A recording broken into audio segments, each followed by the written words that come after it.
Greetings, fellow time travelers. Welcome back to Treasures of History, where we uncover the hidden mysteries of lost civilizations and dive deep into the secrets that shaped our world. I'm your archaeological guide, ready to take you on another mind-bending journey through the corridors of time. Picture this scene with me. You're standing in the ancient Egyptian desert before two colossal guardians that have watched over the Nile for over 3,400 years. These are the legendary Colossi of Memnon, twin giants carved from single blocks of stone, each weighing nearly 600 tons. But here's what will absolutely blow your mind.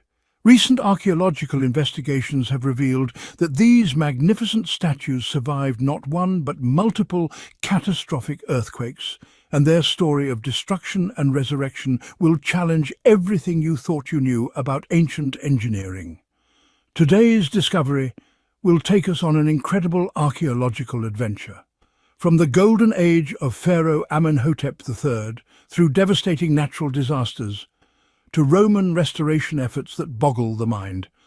Before we unveil these incredible treasures, make sure to subscribe and hit that notification bell. Trust me, you don't want to miss the ancient mysteries we're about to reveal. Let's travel back in time to ancient Egypt's most glorious period, the 18th dynasty. This wasn't just any era in Egyptian history. This was the absolute golden age, spanning from 1550 to 1292 before Christ.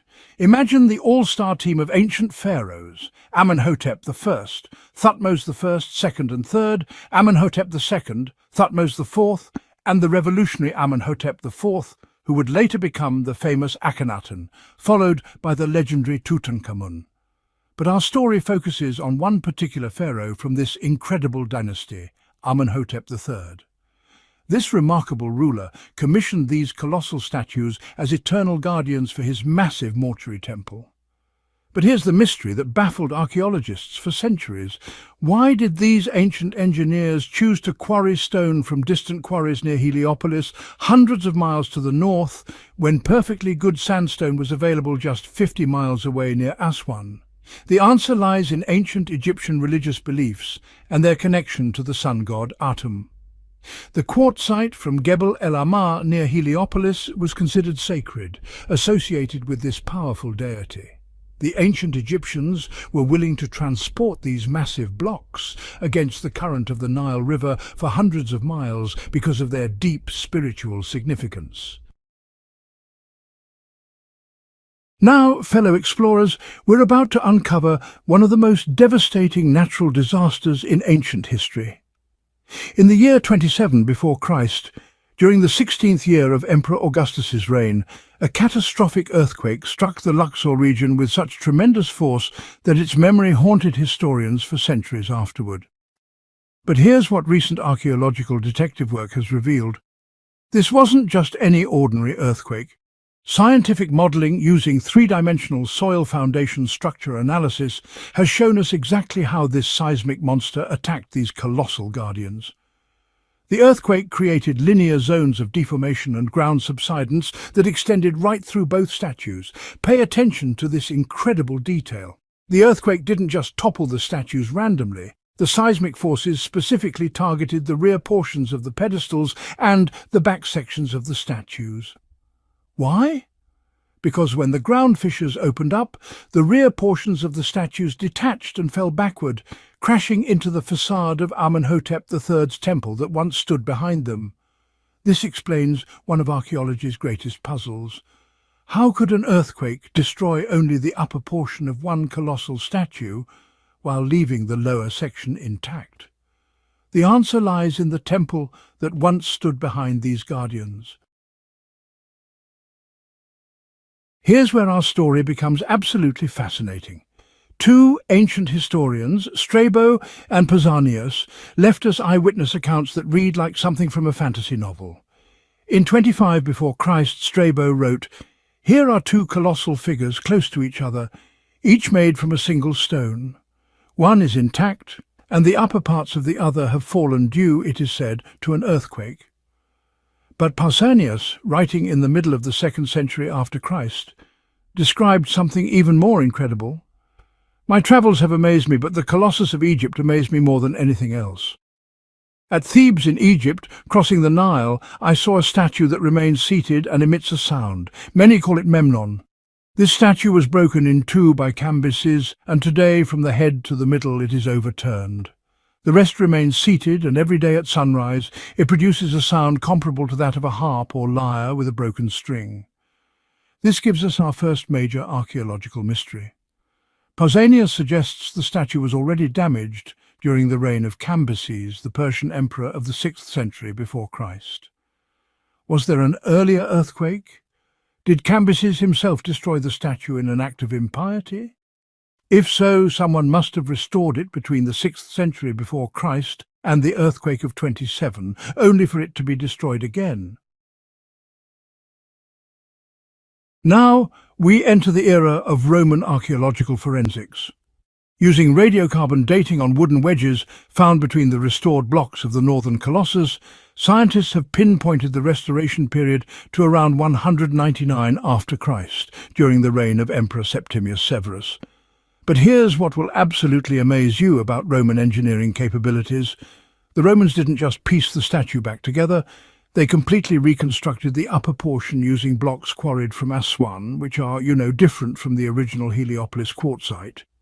Archaeological analysis reveals that these Roman-era blocks bear the distinctive chisel marks used by Roman stonemasons to split stone in their quarries. The precision required for this restoration is honestly mind-boggling.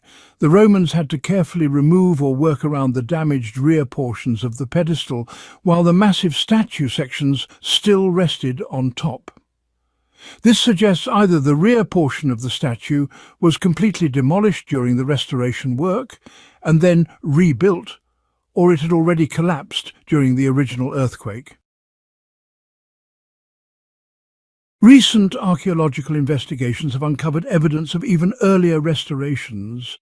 Scientists discovered restoration work using the same original quartzite material, suggesting repairs that predate the Roman period. This earlier restoration work shows the same careful craftsmanship, but uses stone from the original Heliopolis quarries. This discovery supports two fascinating theories. Either there was damage during the original construction that required immediate repair, though this seems unlikely given the care taken with such prestigious projects, or there was indeed an earlier seismic event during the late dynastic period, possibly around the 6th century before Christ, exactly when Cambyses ruled Egypt. The plot thickens when we consider the scale of the original construction project. To extract and transport these colossal statues required excavation areas of at least 760 square meters and the removal of over 7,600 cubic meters of stone. The transportation roads had to be at least 9 to 11 meters wide to accommodate the massive statues, their support equipment, ropes, rollers and sledges. Here's where our archaeological investigation becomes a real-world treasure hunt. Using satellite imagery and ground investigations, researchers have been searching for evidence of the massive quarrying operations required to extract these colossal statues. At Gebel Gulab Quarry near Aswan, researchers found evidence of sandstone extraction, but the excavations never exceeded 1.5 to 2 meters in depth, and the transport roads were only 2.5 to 3 meters wide. Far too small for our colossal statues. However, they discovered something intriguing. An unfinished quartzite obelisk connected to a road 15 meters wide over a short section of 160 meters.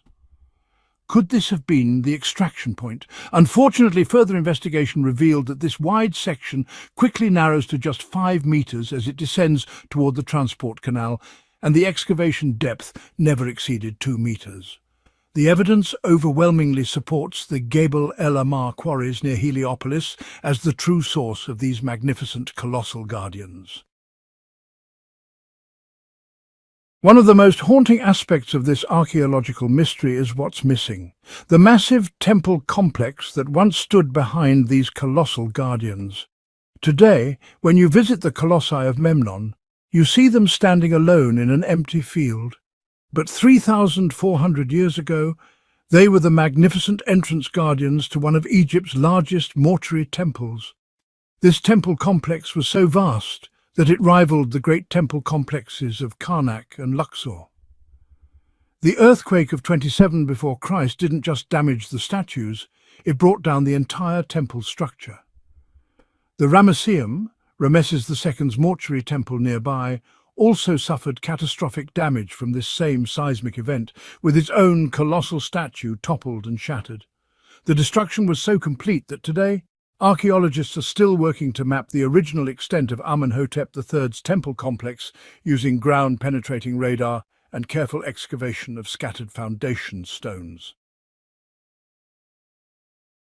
Fellow time travellers, as we conclude this incredible archaeological journey, let's reflect on what these ancient guardians tell us about human resilience and engineering mastery.